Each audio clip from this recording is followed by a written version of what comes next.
每一天，牧师甲你做伙祈祷。今日是6月初3，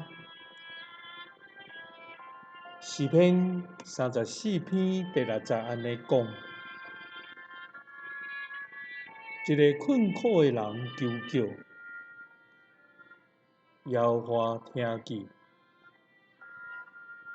救伊脱离伊一切的患难。三甲来祈祷，求阮脱离患难的天父，阮感谢你。主啊，你是公义圣洁的主，你也是有恩典、有怜悯、有慈爱，阁无快快生气的天父。因为安尼，阮这软弱阁卑微的人，要来到你的施恩宝座前，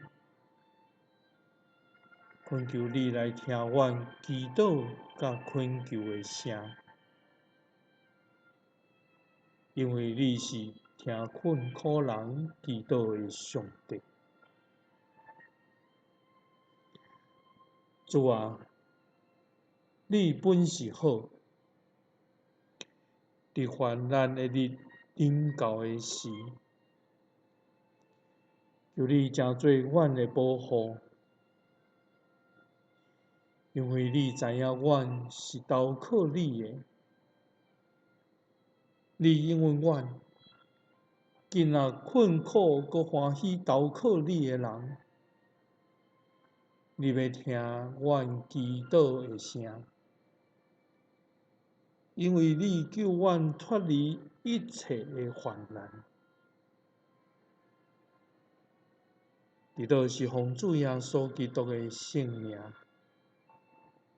阿们。愿主帮助咱每一天拢来到伊的面前，求叫伊的名，伊的确要听咱的声，救咱脱离一切的患难。耶稣听你，赐你平安。